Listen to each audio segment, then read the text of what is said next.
Olá, meu amado, minha amada, meu amigo, minha amiga, que a paz do Senhor esteja com você. Espero que você tenha participado ontem da Eucaristia de Cura e Libertação. Foi tremendo o poder de Deus. Caiu fogo do céu naquele lugar. Aleluia, glória a Jeová. Meu Deus, que maravilha. Como Deus é maravilhoso, irmão. Como Deus é bom. Como Deus é tremendo, querido. Então faça experiência de Deus. Faça mesmo. Venha participar. Venha participar. Se você quer conhecer a nossa Associação Leão de Judá, muitas pessoas me perguntam, padre, o que é a associação? O que faz a associação? A associação é uma instituição sem fins lucrativos, claro, que qual é a missão da associação? Resgatar o ser humano para Cristo. No capítulo 10 do Evangelho de São Mateus, Jesus diz aos apóstolos, ide antes as ovelhas perdidas da casa de Israel. Então a nossa maior preocupação é resgatar as ovelhas perdidas, aquelas pessoas que estão longe do rebanho, aquelas pessoas que se tornam presas fáceis do lobo. No capítulo 10 do Evangelho de São João, Jesus dele diz, ele é o pastor, nós somos as ovelhas, mas existe um ladrão. O ladrão é o lobo que quer devorar as ovelhas.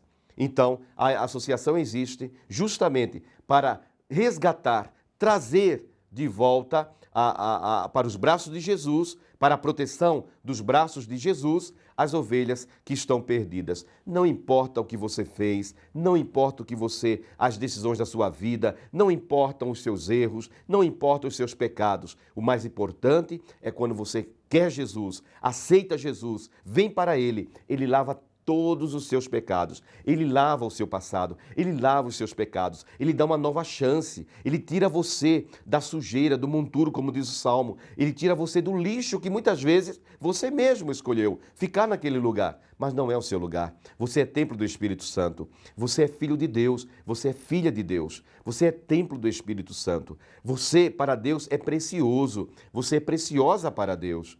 Portanto, a associação existe justamente para resgatar, trazer as ovelhas perdidas da casa de Israel para os braços do bom pastor, que é Jesus de Nazaré. E trazendo essas ovelhas para os braços do bom pastor, que é Jesus de Nazaré, o lobo, ele não pode se aproximar. O lobo é o demônio. E Jesus, ele diz claramente, irmãos, no capítulo 10 do Evangelho de São João, no versículo 10, que o ladrão, quem é o ladrão? O lobo. Quem é o lobo? O demônio.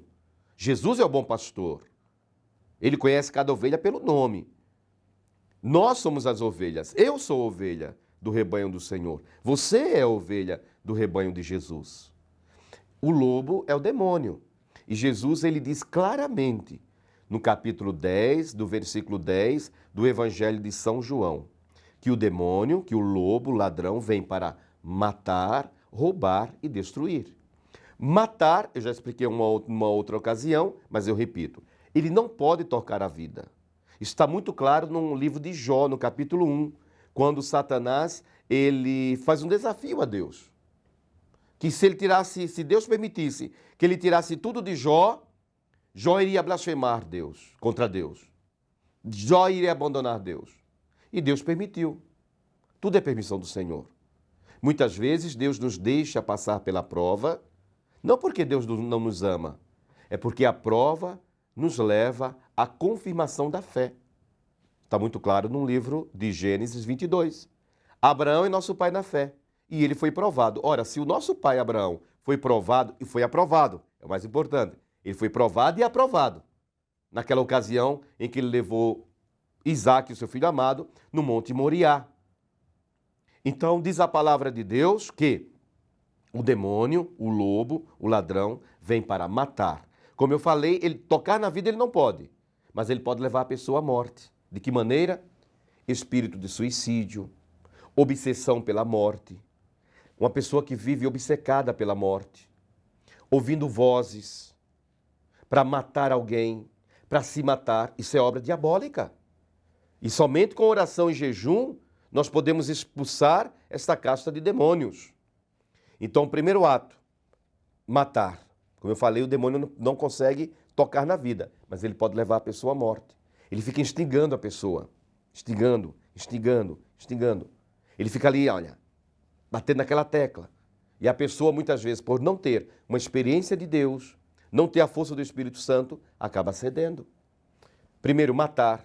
Depois, roubar. como um gafanhoto. No livro de Joel fala bem sobre o gafanhoto, que devora, gafanhoto devorador.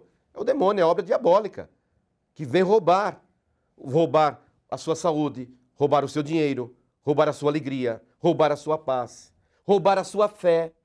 Ele fica falando, cadê o teu Deus? Onde está o teu Deus? Depois, destruir casamento, destruir amizade. Falamos pouco sobre isso, né? Destruição de amizades, boas amizades que o diabo destrói. Então, meu amado irmão, minha amada irmã, Deus é maior do que tudo. Então, a associação, ela existe justamente para resgatar as ovelhas que estão perdidas para os braços de Jesus, para que este lobo, este ladrão, que Jesus fala no Evangelho de João, no capítulo 10, esse ladrão não se aproxime nem de mim e nem de você. Amém? Breve intervalo, voltaremos com a palavra do Evangelho do dia.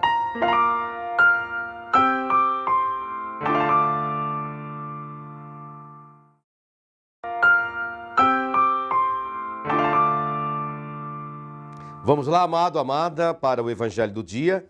Estamos no Evangelho de São Lucas, capítulo 21, versículo 5 ao versículo 11.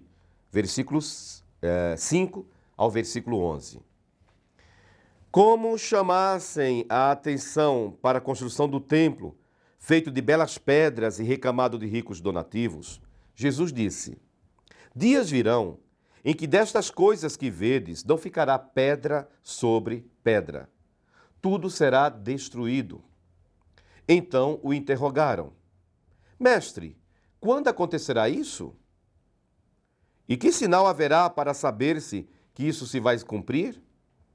Jesus respondeu: Vede que não sejais enganados. Muitos virão em meu nome, dizendo: Sou eu.